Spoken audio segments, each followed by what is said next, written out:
Derrière moi, ici à Babylone, se trouve l'emplacement de l'ancienne Zégoura.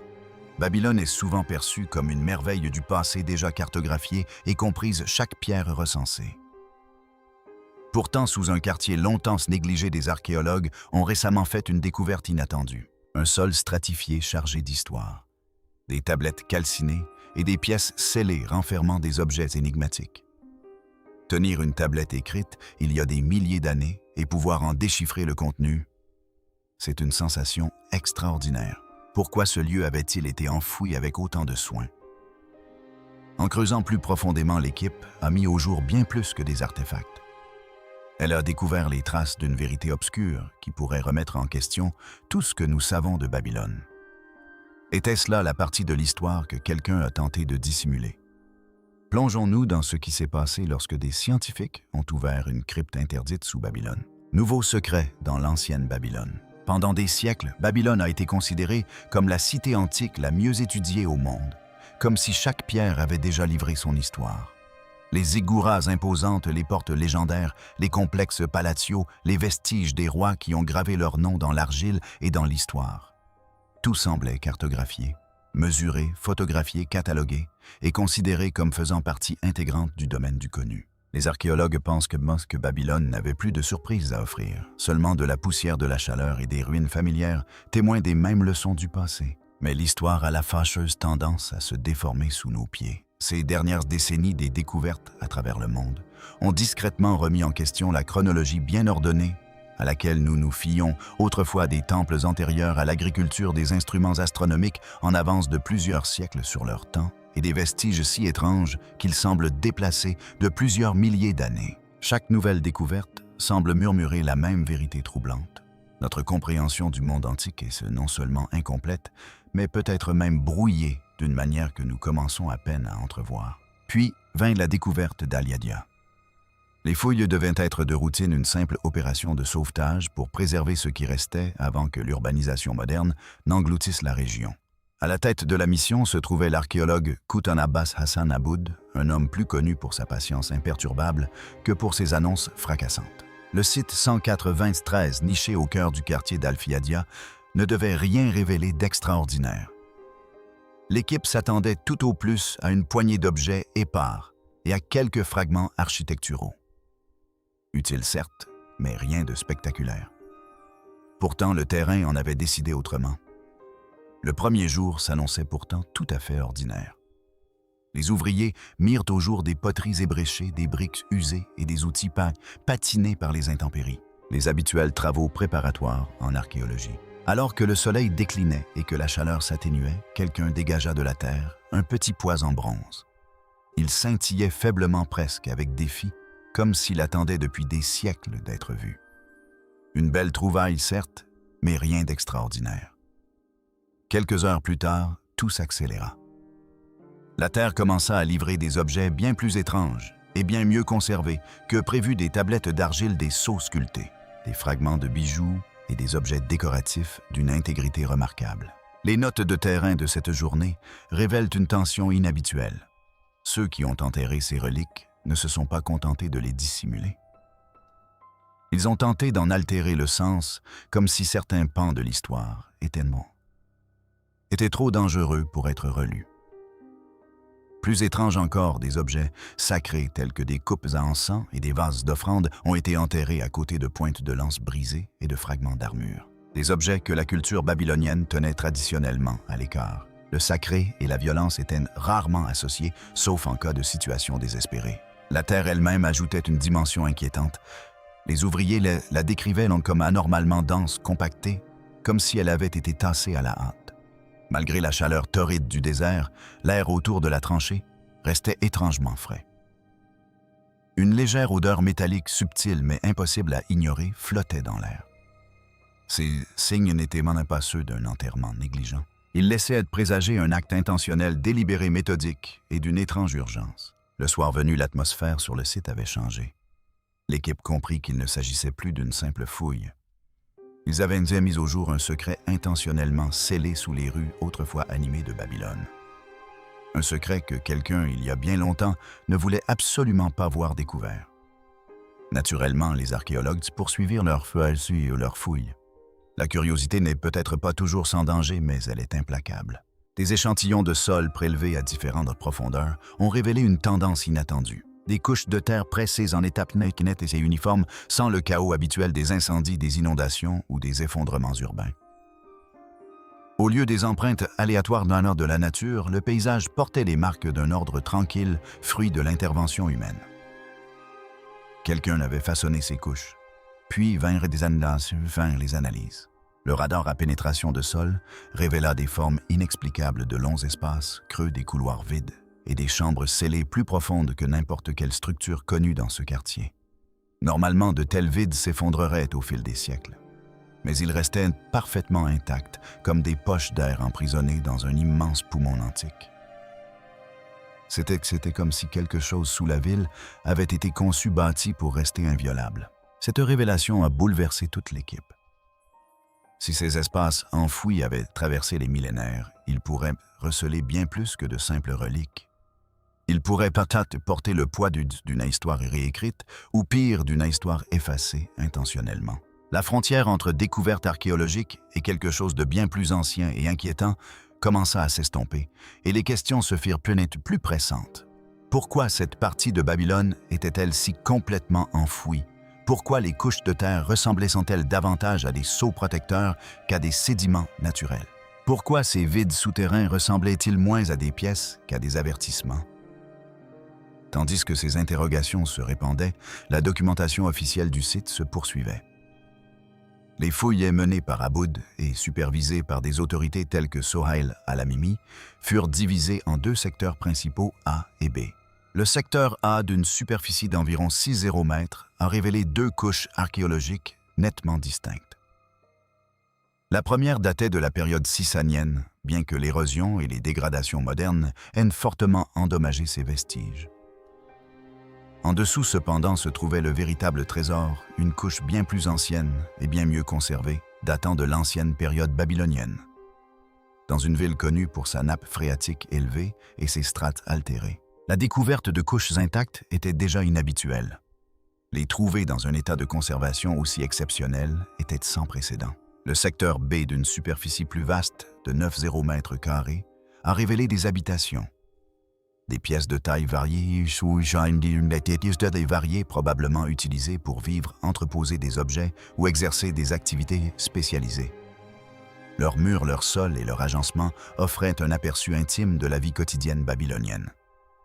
Conservés d'une manière presque intrusive, comme si l'on pénétrait dans des maisons que leurs occupants avaient quittées quelques instants seulement avant le cataclysme. Des poteries, des tablettes de formes diverses et des seaux cylindres finement sculptés ont été mis au jour les uns après les autres. Les tablettes anciens, documents juridiques de Babylone, étaient parfois enveloppés dans des enveloppes d'argile, un système de sécurité primitif qui protégeait leur contenu de toute falsification. Ces objets auraient dû brosser un tableau clair et détaillé du rythme quotidien de la ville. Mais les signes de sabotage délibérés, les traces de brûlures, les inscriptions gravées, les couches de terre anormales racontaient une toute autre histoire, une couche plus sombre. Et à mesure que l'équipe s'enfonçait plus profondément, l'étrange impression qui planait sur le site s'intensifiait. Il ne s'agissait plus seulement de ce qu'ils découvraient, mais de ce que quelqu'un, il y a des milliers d'années, avait manifestement voulu garder enfoui. Des traces d'enfouissement et d'incendie volontaires. Sur la plupart des sites de fouilles, la terre n'est que de la terre des couches de poussière et de temps. Mais ici, elle se comportait comme une conteuse qui refusait de se taire. Plus l'équipe creusait profondément, plus elle découvrait des motifs inexplicables, comme si Babylone avait tenté d'enfouir non seulement son passé, mais aussi ses erreurs. Tout a commencé avec les cendres. À plusieurs mètres de profondeur, les archéologues ont trouvé de fines bandes de cendres parfaitement régulières, s'étendant sur de longues lignes ininterrompues. Au premier abord, on aurait dit les vestiges d'un ancien feu de joie ou les cendres d'un foyer domestique. Mais cette hypothèse fut vite écartée. Dès à ce que les échantillons arrivèrent sous la tente du géologue, les résultats tombèrent presque instantanément. Ces couches avaient été exposées à des températures basses, bien supérieures à celles qu'un feu de cheminée pouvait engendrer. On parle ici de chaleur extrême du genre qu'il faudrait aujourd'hui des fours spécialisés pour recréer. Cette découverte a suscité l'étonnement. Les feux brûlent de façon irrégulière. La nature est sceptique et complexe. Mais ces bandes étaient les uniformes conçus avec soin. Une telle précision ne pouvait être le fruit du hasard. Quelque chose ou quelqu'un avait créé ces couches intentionnellement, et ce n'était que le début. En suivant les cendres horizontalement, l'équipe a réalisé qu'elle observait une combustion contrôlée s'étendant sur une vaste zone. Ce n'était ni aléatoire ni chaotique. C'était coordonné presque mécanique dans son exécution. Ce type de destruction uniforme se rencontre généralement dans 3 contextes en archéologie du Proche-Orient ancien: la purification rituelle, la stérilisation des champs de bataille ou le défrichement intentionnel des terres en vue de la reconstruction. Mais même ces explications semblaient insuffisantes face à l'ampleur du phénomène. Ces couches n'étaient pas recouvertes d'épais débris ou d'objets calcinés. Elles étaient étrangement propres, comme si celui qui avait allumé l'incendie s'était concentré sur la combustion de l'essentiel. Un chercheur a fait remarquer mi-sérieux, mi-plaisantin que l'on avait l'impression d'étudier non pas les vestiges d'une ville, mais les conséquences d'une purge délibérée, orchestrée avec précision et non dans la panique. Et puis les faisceaux sont apparus. Enfouis sous les cendres des poutres en bois partiellement carbonisées gisaient au sol. Curieusement, le dessous de chaque poutre était brûlé, tandis que le dessus était presque intact. Le feu, bien sûr, ne se propage généralement pas vers le haut depuis le sol. Quelque chose sous ces poutres s'était enflammé et avait forcé le feu à remonter, formant un foyer maîtrisé. Ce qui s'était passé ici ne ressemblait pas à un incendie naturel. Il s'agissait plutôt d'un phénomène conçu pour sceller une brèche de bas en haut. Une fois les preuves suffisantes rassemblées, l'équipe s'est réunie dans la pénombre de la tente du camp pour comparer ses observations et 3 hypothèses ont émergé. Certains chercheurs suggèrent que Babylone aurait pu succomber à la peste, à une invasion ou à un effondrement interne, ce qui aurait incité les prêtres à ordonner une purification rituelle par le feu, une tentative désespérée de purifier la ville non seulement physiquement, mais aussi spirituellement. D'autres soutiennent que les flammes avaient une finalité plus pratique, un moyen de déblayer rapidement les ruines en vue d'une reconstruction ambitieuse. Pourtant, même cette explication vacille face à l'étrange précision des motifs de brûlure et à leurs inversions inexplicables, des détails qui semblent bien trop délibérés pour être le fruit du hasard. Il y a ensuite cette théorie qui glace le sang même des historiens les plus chevronnés. Peut-être que l'incendie n'avait rien à voir avec une purification ou une reconstruction. Il s'agissait plutôt d'un seau destiné à contenir quelque chose d'enfoui profondément sous la ville, une force ou un secret trop dangereux pour être libéré. La terre même brûlée et remaniée était peut-être un avertissement, un cadenas désignant Babylone à la fois comme tombe et prison. Cette idée planait comme une fumée. Elle semblait dramatique, voire sensationnelle, mais les couches du sol commençaient à la corroborer plus que toute explication rationnelle. La suspicion s'est muée en inquiétude lorsque les chimistes des sols ont cartographié la succession des couches. Ce n'était ni aléatoire, ni accidentel. C'était un schéma, un système répétitif. Des couches de cendres alternaient avec des zones de terre propres, s'élevant et s'abaissant selon un rythme délibéré. Cendres puis terre, puis de nouveau cendres, et encore de la terre. Presque comme une barrière posée par étapes, intentionnellement chaque couche renforçant la précédente. Rien de tel n'avait jamais été documenté en archéologie mésopotamienne, ni à Babylone, ni à Sumer, ni à Akkad. Il s'agissait d'une approche architecturale de la sépulture, non pas humaine, mais d'autre chose. Plus il s'enfonçait, plus le camp semblait silencieux. Même les bavardages des ouvriers s'estompèrent. Le site semblait désormais imprégné d'une atmosphère particulière, comme un souffle retenu. Quelques habitants se mirent à murmurer de vieilles mises en garde concernant la Babylone profonde, une expression généralement réservée au folklore. Les chercheurs ont d'abord pris la chose à la légère, mais seulement au début. Lors d'une nouvelle série de relevés du sous-sol, leur équipement a enregistré de faibles échos anormaux, des cavités là où il ne devrait pas y en avoir. Des chambres artificielles scellées sous une ville déjà ensevelie à plusieurs reprises. debout au bord de la tranchée ouverte. L'archéologue en chef a ressenti une froide certitude s'imposer. Si le feu était censé effacer quelque chose, il avait échoué, car sous les couches brûlées, quelque chose avait survécu. Et ce qu'ils ont découvert ensuite n'était ni des débris, ni des poteries, ni des outils PVI perdus. Tablettes cryptées et écrites défigurées. Un instant, l'équipe de fouilles crut avoir percé le mystère. Les couches, calcinées, étaient déjà étranges.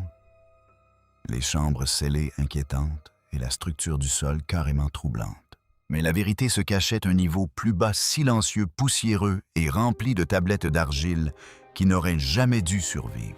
Lorsque la chambre fut enfin dégagée et les lampes descendues à l'intérieur, l'équipe resta figée. Tout autour d'eux gisaient des centaines de tablettes d'argile empilées, inclinées et agencées avec la précision d'une bibliothèque souterraine secrète. Celui qui a bâti cette chambre ne s'est pas contenté d'y jeter des tablettes. Il les a soigneusement conservées. Il a organisé le savoir comme on attend de futurs lecteurs ou comme on les met en garde. Ce qui a le plus surpris l'équipe, c'est leur état de conservation. Ces tablettes auraient dû se désagréger depuis des siècles, et pourtant nombre d'entre elles étaient presque intactes, protégées par l'enfouissement rapide et l'étanchéité remarquablement parfaite de la chambre. Mais si la conservation fut la première surprise, le contenu en fut la seconde, et de loin la plus sombre. Au départ, les chercheurs étaient optimistes. Les archives babyloniennes contiennent généralement des documents administratifs, des recensements de céréales, des listes d'impositions, des inventaires de temples, bref, des documents banals. De quoi ravir les historiens et ennuyer tout le monde. Mais dès que la première pile fut remontée à la surface, l'atmosphère changea. Presque chaque tablette portait des traces de dommages, des cicatrices gravées avec une force qui semblait emplie de colère. De profondes entailles, assassinant enlacées des phrases entières, de violentes griffures, déchirant les symboles, c'est comme si quelqu'un voulait les réduire au silence à jamais. Certaines tablettes étaient fendues nettes en leur centre non par le temps, mais par une pression délibérée, le trait s'arrêtant au milieu d'un mot. Ce n'était pas le vieillissement, c'était l'effacement. Même les archéologues des les plus endurcis restèrent muets. Les tablettes ne ressortent généralement pas d'une telle apparence après une attaque. Au fur et à mesure du nettoyage, le schéma devenait flagrant. Les rayures n'étaient pas aléatoires, elles étaient ciblées. Des phrases précises, des noms précis, des avertissements précis. Celui qui les a profanés savait exactement ce qu'il voulait faire disparaître. La destruction fut elle aussi précipitée. Certaines inscriptions s'interrompaient brutalement. Le trait du stylet figé, comme si le scribe avait été interrompu ou effrayé avant d'avoir pu terminer sa pensée. Les dégâts ressemblaient tout au moins à du vandalisme qu'à une censure en pleine crise.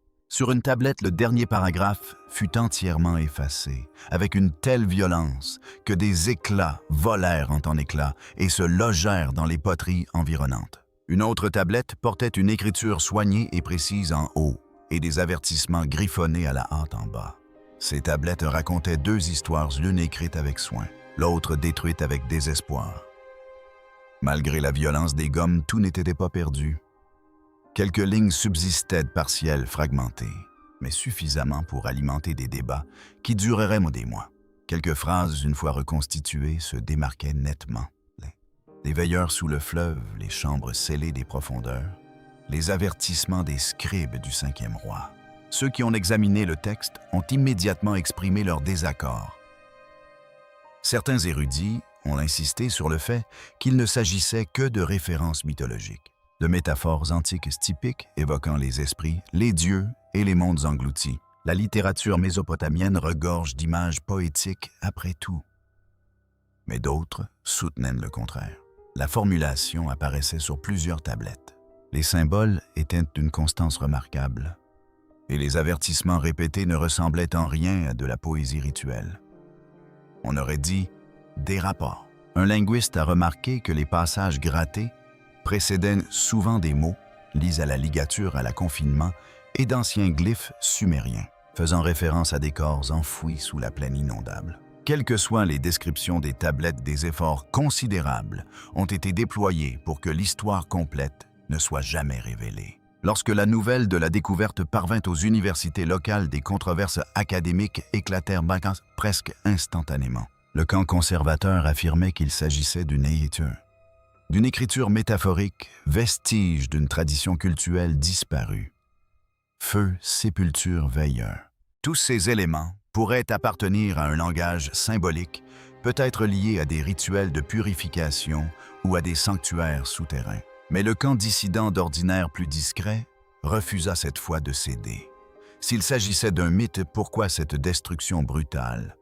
Pourquoi cette destruction précipitée? Pourquoi conserver des textes censurés dans des archives scellées conçues pour durer? Et pourquoi les mêmes phrases apparaissaient-elles sur plusieurs couches de tablettes? Écrites par différents scribes à différentes époques et dans différents dialectes. Peu à peu, la théorie de la métaphore apparut comme un bouclier commode, protégeant les chercheurs modernes d'une possibilité plus sombre. Qu'un événement survenu à Babylone ait été consigné par écrit par les scribes eux-mêmes. Puis vint la découverte la plus troublante de toutes. Il y avait des lacunes, des espaces vides dans les archives, là où auraient dû se trouver les tablettes des creux rectangulaires parfaits dans la poussière des emplacements qui avaient jadis contenu le savoir, mais qui étaient désormais propres, lisses et indéniablement vides. Quelqu'un avait retiré ces tablettes avant de sceller la chambre. Elles n'étaient ni tombées, ni cassées, ni érodées. Elles avaient simplement été retirées. Les implications étaient profondément troublantes. Avaient-elles été mises en lieu sûr, consumées par le feu, cachées ailleurs, ou effacées délibérément afin que certains avertissements ne survivent jamais même dans cette chambre forte souterraine? Des fragments manquants rendaient les tablettes restantes encore plus délibérées, comme les pièces d'un puzzle que quelqu'un avait tenté de résoudre ou de dissimuler il y a des millénaires. Et pourtant, le récit persistait. Chaque tablette, chaque entaille, chaque fragment manquant pointait vers la même vérité troublante. Les scribes savaient quelque chose. Ils craignaient quelque chose. Et dans leurs dernières heures frénétiques, ils s'efforcèrent de faire en sorte que les générations futures comprennent le danger. Alors que l'équipe répertoriait la dernière rangée de tablettes, l'archéologue responsable des fouilles marqua une pause. Elle remarqua une régularité dans les avertissements, de subtiles indications directionnelles enfouies dans les fragments. Plusieurs lignes endommagées semblaient pointer vers les chambres situées sous une descente ou vers le chemin scellé des veilleurs. Son cœur s'emballa tandis qu'elle faisait correspondre les phrases à la configuration du site. Ces tablettes n'étaient pas de simples avertissements. Elles indiquaient un lieu. Et bientôt, l'équipe de fouilles découvrirait l'endroit que ces avertissements désignaient, l'escalier caché et la chambre scellée. Depuis des jours, les fouilles suivaient un rythme immuable, poussière soulevée par le vent sur les parois effondrées, pelle raclant la roche. Quelqu'un réclamant une pause pour boire. Rien ne laissait présager que la découverte la plus importante de toutes les fouilles se trouvait sous ce qui semblait être un simple coin d'une ancienne pièce de scribe. C'est une fissure capillaire qui a tout changé. Un jeune archéologue l'a remarqué en balayant la terre. Une fine fracture traversant une grande dalle de pierre qui se fondait un peu trop parfaitement dans le sol. Sur un coup de tête, il l'a tapoté légèrement. Le son, un bruit sourd et profond, a résonné dans la pièce et a interrompu tout le monde en plein milieu d'une phrase. Le sol en pierre ne devrait pas résonner comme des coffres vides. L'équipe échangea des regards de ceux qu'on se lance quand on comprend que l'histoire vient de prendre un tournant inattendu. En quelques heures, le matériel fut mis en place. Les projecteurs furent réglés et la dalle devint le centre de l'attention. Les outils de sondage le confirmèrent, il y avait un vide en dessous, mais pas de poche d'air naturel. Quelque chose de façonné, quelque chose de construit. Il ne pouvait pas risquer l'effondrement de ce qui se trouvait en dessous. L'opération devint donc une lente et chirurgicale, soulevant la dalle fragment par fragment. La poussière flottait dans des trous, un rayon de soleil. Personne ne respirait normalement jusqu'à ce que le dernier morceau se détache. Et puis, ce fut le choc. Une épaisse vague d'air s'éleva les frappant nos visages, comme le souffle d'une force ancestrale. C'était un froid glacial bien plus froid que l'air enfoui ne devrait l'être, avec une étrange odeur métallique qui leur brûlait les narines. Même à travers leurs masques, la piqûre était indéniable. Les des tombeaux antiques dégagent une odeur de pourriture de terre, de temps pas de produits chimiques. Quoi que ce soit l'endroit, avait été scellé hermétiquement pour une raison. Lorsque la poussière retomba, enfin une étroite cavité apparut juste assez large pour une personne. Et descendant en spirale dans l'obscurité, se trouvait un escalier auquel personne ne s'attendait. L'escalier semblait d'une précision incroyable. Chaque marche était taillée avec une netteté impeccable, comme si elle avait été faite la veille plutôt qu'il y a des milliers d'années. Les murs étaient lisses au point d'en être irréels, sans gravure, sans prière, sans trace de bâtisseurs. Les bâtisseurs babyloniens aimaient laisser leurs noms, leurs dédicaces, leurs petites bénédictions aux dieux. C'était un mélange de savoir-faire et de fierté. Mais ici, rien. Plus la descente s'accentuait, plus l'air se refroidissait. Leurs lampes peinaient à percer l'obscurité comme si les ombres leur résistaient. L'escalier serpentait en spirales étroites, presque verticales par endroits. On avait moins l'impression d'être dans un passage que dans une vis s'enfonçant dans la terre. Personne ne le disait à voix haute, mais l'absence d'inscription les troublait. Des édifices aussi soigneusement construits célébraient généralement leur fonction. Celui-ci l'avait bien caché. À mi-chemin environ, les symptômes ont commencé.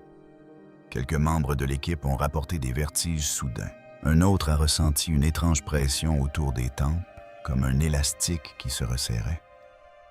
Un autre encore s'est plaint que l'air lui paraissait lourd, si dense qu'on aurait pu le mâcher. Même les travailleurs aguerris, ceux qui avaient rampé dans des temples effondrés et des tunnels suffocants, ont commencé à s'inquiéter. On changea les filtres des masques, mais la sensation persistait. Ce n'était pas un manque d'oxygène. C'était autre chose.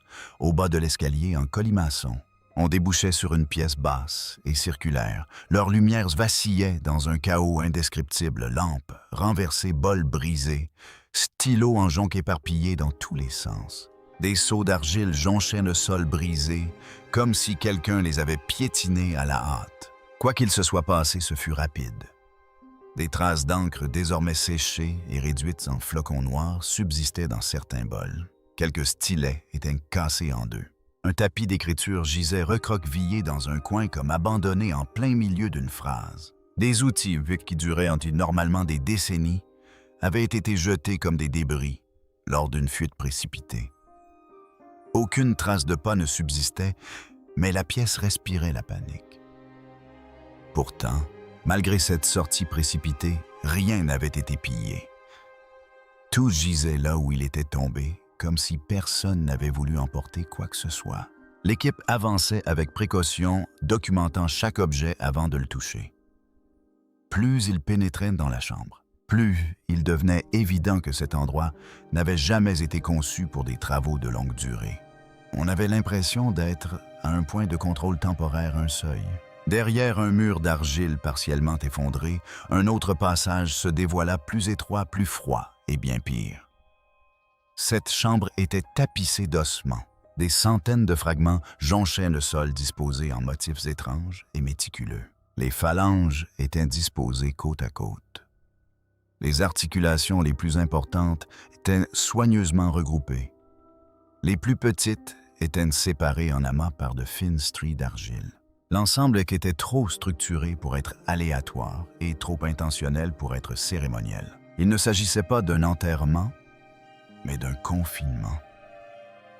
Des analyses médico-légales ont confirmé par la suite que les ossements avaient été démembrés après la mort. Les mains et les doigts avaient été délibérément séparés, un écho glaçant du rituel mésopotamien du désarmement de l'âme, une pratique destinée à empêcher les esprits de se manifester ou de se venger. 2 ouvriers ont refusé de retourner dans la chambre après avoir vu la disposition. L'un d'eux a déclaré que le motif lui semblait trop parfait pour être humain, mais les ossements n'étaient même pas le pire. En dessous, dissimulé dans des bassins de pierre peu profonds, se trouvait un liquide sombre et irisé. Il scintillait de vert de bleu et de noir huileux, sans que sa surface ne présente de véritables ondulations. L'odeur âcre, métallique et nauséabonde fut immédiatement alarmante. Les instruments détectèrent du mercure, de l'arsenic et du plomb, à des concentrations qu'aucun milieu naturel ne saurait produire. Ces bassins n'étaient pas accidentels. Ils avaient été créés artificiellement. La chambre donnait l'impression d'être l'équivalent antique d'une salle de confinement nucléaire. Et pourtant, quelque chose de plus profond se cachait. Les instruments commencèrent à détecter de faibles vibrations si faibles qu'elles étaient presque inaudibles pour l'oreille humaine, comme un tremblement parcourant la pierre. L'équipe se fixa du regard soudain, consciente que chaque strate découverte menait à la même vérité.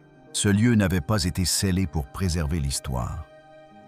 Il avait été scellé pour l'emprisonner. Au moment où les dernières mesures étaient prises et un courant d'air incroyablement froid balaya le sol de la chambre, s'échappant d'une fine fissure dans le mur du fond. Un endroit que les constructeurs ne voulaient manifestement plus jamais voir toucher. La chambre de l'horreur et son avertissement. Plus l'équipe de fouilles s'enfonçait profondément sous les ruines du quartier de Babylone, plus le sol semblait leur résister. Les bassins toxiques. L'étrange disposition des ossements, l'air suffocant. Chaque couche semblait murmurer à la ville de faire demi-tour. Et pourtant, sous tout cela, les scanners ont détecté quelque chose d'encore plus impossible, une ultime barrière. Au début, l'équipe a cru à un dysfonctionnement de la machine. Les relevés indiquaient une densité parfaitement uniforme, sans fissures, sans joints, sans interstices. Mais lorsqu'ils ont dégagé la terre, tous les doutes se sont dissipés. Enfouie sous des siècles de terre, se trouvait une unique dalle de pierre impeccable, de près de 2 mètres d'épaisseur. Pas de mortier, pas de briques de terre crues, pas de joints, juste un bloc monolithique si lisse qu'il reflétait la lumière de leur lampe torche comme de l'acier mat. Gravés sur sa surface, des symboles discrets mais précis, des traits courbes et des entailles angulaires identiques aux fragments découverts plus tôt sur les tablettes dégradées. Des érudits se rassemblèrent autour, murmurant des traductions, confinement, scellement d'interdiction de passage. Et plus troublant encore, le silence des observateurs. Personne n'osait le dire à voix haute, mais l'implication planait dans l'air vicié. Ce n'était pas une porte, c'était une prison. L'ouverture du coffre-fort fut une épreuve de patience et de peur. Pendant des semaines, l'équipe utilisa des outils de découpe lents et précis, enlevant des microns à la fois. Chaque vibration était source de danger, comme s'il tapotait sur le couvercle d'un objet fragile. Lorsque la dernière découpe fut effectuée, la dalle bougea dans un grondement sourd et profond, presque comme une longue apnée. Puis vint l'explosion. Une violente bouffée de gaz chargé d'ammoniac et de produits chimiques envahit le couloir. Les masques se mirent en place d'un coup sec. Les gens reculèrent en titubant. 2 ouvriers s'évanouirent sous le choc. Un autre vomit avant même d'avoir pu se détourner. Ce qui se trouvait là-dessous avait été scellé pour une raison. Une fois l'air suffisamment raréfié pour poursuivre, les lumières furent descendues dans la chambre et en quelques secondes, les paroles et les respirations cessèrent. Aswant. Même le bourdonnement des générateurs sembla étouffé. Le long des murs se dressaient des rangées de squelettes immobiles dans des alvéoles encastrés. Ni affaissés ni effondrés, ils étaient parfaitement alignés. Leurs colonnes vertébrales étaient tordues en courbe contre nature. Leurs mâchoires étaient bloquées par des fils de bronze rongés par la corrosion, comme si quelqu'un avait voulu les réduire au silence, même après leur mort. Certains avaient les bras tordus vers l'arrière. Des os se brisaient et se remettaient en place dans des positions qu'aucun corps vivant ne pourrait supporter. Et puis le pire était à venir. Plusieurs Alov détenaient des cages construites non pas en métal ou en bois, mais en os. Des os humains s'entremêlaient, comme les treillis d'un macabre. À l'intérieur de ces cages se trouvaient des squelettes plus petits, des enfants des serviteurs, ou peut-être les malheureux participants d'un rituel que personne ne voulait imaginer. Une résine sombre avait amalgamé certains os, leur conférant un aspect brillant semblable à celui de l'ambre. Des analyses ultérieures ont révélé qu'il s'agissait d'un composé de conservation similaire à ceux utilisés dans les sépultures de l'élite, mais beaucoup plus concentré, presque comme une arme. Aucun de ces corps ne s'était décomposé naturellement. Ils avaient été placés, disposés, enfermés. À ce stade, même les archéologues les plus courageux ne cessaient de jeter des coups d'œil vers la sortie. Au centre de la chambre, disséminée entre des colonnes d'ombre, se trouvaient des fosses remplies de liquides stagnants et décolorés. Mercure, arsenic, plomb, métaux lourds si concentrés que la surface luisait de reflets huileux verts, violets noirs, qui captaient la lumière en de vacillantes illusions. Malgré le froid, certaines fosses bouillonnaient. D'autres palpitaient doucement comme agités par un courant invisible. Ces bassins servaient-ils à la conservation, à la dissolution rituelle? Ou étaient-ils des pièges pour les intrus nuls ne parvenaient à un consensus? Lors de réunions d'urgence qui se prolongeaient jusqu'après l'aube, les érudits s'efforçaient de résoudre l'énigme de la véritable nature de cette voûte. Certains suggéraient qu'il pourrait s'agir d'une chambre disciplinaire, un lieu réservé aux prisonniers condamnés à un sort bien pire que la mort. D'autres imaginaient un lieu de culte réservé à des droits si interdits que même les sociétés antiques les avaient proscrits. Une autre théorie le décrivait comme une chambre forte de quarantaine destinée à sceller les corps des victimes de la maladie pour qu'ils ne reviennent jamais humains. D'autres encore murmuraient qu'il s'agissait d'une expérience ratée d'alchimie, de médecine ou de quelque chose de bien plus interdit. Son but, oublié du temps. Et puis, il y avait la théorie que personne n'osait prononcer à voix haute, celle qui planait dans chaque recoin obscur de la pièce. Que la chambre forte était une zone de confinement pour ceux qui étaient liés au texte énigmatique des veilleurs.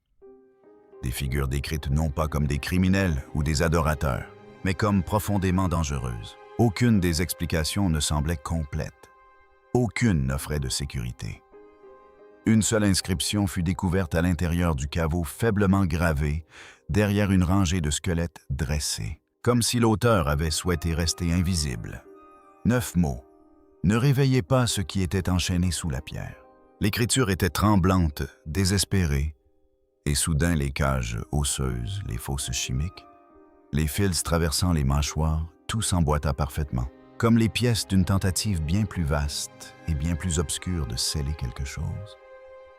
Même la fosse au centre de la chambre, un puits si profond que les lumières, les plus puissantes y étaient englouties, ressemblait moins à une construction qu'à une plaie béante dans la terre. Une sorte de refuge, de voie d'évasion ou de tombeau pour quelque chose qui n'avait jamais eu sa place parmi les humains. Lorsque la chambre forte fut de nouveau scellée et que les rapports officiels se perdirent dans un jargon archéologique vague, une vérité demeurait. Cette découverte n'était pas liée à la mort, mais à la peur. Une peur si intense que les premiers souverains de Babylone ont érigé des remparts successifs entre murs rituels, poisons et ossements, pour l'emprisonner. Pour comprendre cette peur, les chercheurs n'ont eu d'autre choix que de remonter bien au-delà des ruines et des dynasties jusqu'aux origines même de Babylone, l'ancien empire babylonien, et de réexaminer le passé. Lorsque la nouvelle de l'existence de la chambre forte souterraine a fuité discrètement dans un murmure qui s'est propagé plus vite que n'importe quel rapport officiel, les historiens et les archéologues de tous horizons se sont soudain retrouvés à contempler le passé de Babylone d'un œil nouveau et inquiet. Cette découverte n'a pas seulement soulevé des questions, elle a remis en cause les fondements mêmes de ce que l'on croyait savoir sur le premier empire babylonien. Après tout, si une civilisation érige un caveau en pierre reconstitué, truffé de pièges à mercure et rempli de squelettes ligotés disposés comme des avertissements, c'est qu'un événement de son passé l'y a forcément poussé. C'est pourquoi les chercheurs se sont plongés dans l'histoire, espérant trouver les réponses entre l'essor de Babylone et ses cauchemars les plus sombres. L'ancien empire babylonien, datant approximativement de 1894 à 1595 avant Jésus-Christ, a émergé à la suite du grand effondrement sumérien. Après la chute de la troisième dynastie d'Ur, S'ensuivirent des siècles d'instabilité de cités-États rivales et de guerres intestines et d'alliances changeantes. Puis les rois de et de Larsa s'élevèrent, régnèrent avant de finalement se séparer. De ce chaos émergea Babylone, une ville autrefois considérée comme mineure et sans importance qui commença à s'élever. Lorsque Hammurabi consolida son pouvoir, Babylone n'était plus un simple royaume mésopotamien. C'était le royaume par excellence, une puissance politique et religieuse qui façonna le droit, le commerce, la mythologie et la culture pendant des siècles. On se souvient surtout d'Hammurabi pour ses lois. Mais on oublie souvent à quel point la superstition, les rituels et la peur ont façonné ces lois. Et ces peurs pourraient bien être la clé de la compréhension du trésor. L'un des plus grands défis que représente l'étude de la Babylonie primitive est que la ville refuse de coopérer sur le plan archéologique. Non pas par malice, mais simplement pour des raisons géologiques. Babylone fut bâtie sur un terrain à nappe phréatique élevée, ce qui signifie que tout ce qui était enfoui trop profondément finissait par se décomposer, s'effondrer ou être emporté par les eaux. Ajoutez à cela des millénaires de reconstruction, Babylone étant constamment remodelée par-dessus d'anciennes couches, sans oublier les pillages, l'érosion des sols et même le recyclage de briques antiques, et le résultat est décevant. Il ne reste que très peu de vestiges. Cette rareté des preuves matérielles laisse d'immenses lacunes, des lacunes que les découvertes de la chambre forte menacent désormais de combler d'une manière inattendue. Pour comprendre les craintes de Babylone, les chercheurs se sont tournés vers les documents écrits qui nous sont parvenus. Le code d'Hammurabi est la source la plus célèbre. Mais au-delà des peines légales, mutiler ceci, marquer cela, exiler ceux qui ne peuvent payer pour leurs crimes. Des sections entières évoquent des rituels et des tabous destinés à maintenir l'équilibre cosmique. Certains crimes étaient considérés comme provoquant une telle colère chez les dieux que les châtiments ordinaires étaient insuffisants. Ceux qui pratiquaient dans des droits interdits ou invoquaient des esprits proscrits n'étaient pas seulement exécutés. Ils étaient effacés, scellés ou liés rituellement. Babylone comptait également des cultes, des sectes secrètes et des groupes religieux dissidents. Certains étaient ouvertement tolérés, d'autres impitoyablement anéantis. La mise en scène de l'insensibilité de l'âme dans la crypte telle qu'elle apparaît dans l'agencement des ossements correspond étrangement aux rituels destinés à empêcher le retour des morts. Si ces rituels reflètent fidèlement le contenu de la crypte, alors quelqu'un dans l'ancienne Babylone croyait qu'il fallait empêcher une entité de ressusciter. Lorsque les chercheurs ont comparé les sculptures et les symboles de la crypte aux textes babyloniens connus, les parallèles sont devenus d'une évidence troublante. Les croyances mésopotamiennes relatives au monde souterrain affirmaient que les morts traversaient une série de portes, chacune gardée par des êtres terrifiants. Des rituels minutieusement élaborés visaient à empêcher les esprits tourmentés de s'échapper et de revenir hanter les vivants. Certains textes évoquaient des esprits des rivières, des entités invisibles à l'œil nu qui se déplaçaient sous les eaux, se nourrissant de corruption et de maladies. L'écho de ces peurs ancestrales était étrangement palpable dans la crypte, où des fosses remplies de liquides toxiques faisaient écho à ces descriptions. Des tablettes d'argile décrivaient en détail des rituels de ligature gravés de symboles destinés à réduire au silence, alliés à interdire le passage. Lorsque les chercheurs découvrirent les phrases exactes gravées sur la dernière dalle de la crypte, cette ressemblance troublante glaça le sang des participants. Puis, il y avait ces fragments altérés il y a des siècles qui mentionnaient les mains. Les macéros, les veilleurs, les gardiens. Qu'ils soient spirituels, humains ou quelque chose entre les deux. Les textes affirmaient qu'ils avaient été scellés, jamais tués. Et soudain l'inscription austère de la crypte ne réveillait pas ce qui a été enchaîné. Semblait bien moins métaphorique et bien plus menaçante. À mesure que l'histoire et l'archéologie se heurtaient, des théories troublantes commencèrent à se dessiner, chacune plus glaçante que la précédente. Certains ont suggéré que le caveau était destiné à contenir une secte interdite, une organisation radicale dont les droits étaient jugés si dangereux que l'État les enterrait vivants ou dissimulait leurs restes dans des lieux inaccessibles. D'autres y voyaient un lieu d'exécution de masse où des ennemis politiques, des sorciers ou des traîtres étaient délibérément scellés comme un sinistre avertissement aux vivants. Une autre hypothèse proposait une finalité plus pragmatique. Quoique tout aussi inquiétante, le caveau aurait pu servir de lieu de quarantaine abritant les victimes d'une maladie mortelle. Les métaux lourds et les produits chimiques qui s'y trouvaient pourraient être le fruit de tentatives rudimentaires de stérilisation, un effort désespéré pour enrayer la contagion. Cependant, certains chercheurs ont avancé que l'intention était moins physique que spirituelle, une sépulture pour les maudits ou les possédés. Un plafond de rituel destiné à empêcher les entités tourmentées de s'échapper. Et puis, il y a l'idée la plus controversée de toutes, celle que le caveau aurait été construit pour contenir des forces surnaturelles, comme en témoignent les symboles cryptiques et l'agencement méticuleux. Certains pensent qu'il a été conçu à une époque où mythe et loi étaient intimement liés, une période où les Babyloniens craignaient sincèrement qu'une force puissante, dangereuse et incompréhensible soit enchaînée profondément sous leur cité. Personne n'était convaincu, mais aucune théorie n'était écartée. Et c'est précisément ce qui effraie. Avant même la découverte de la crypte, l'histoire ancienne de Babylone était déjà marquée par d'étranges lacunes. Des listes royales disparaissaient. La population diminuait subitement et des quartiers entiers restaient inachevés. Les calendriers et rituels se modifiaient inexplicablement et des textes religieux étaient réécrits ou détruits sans explication.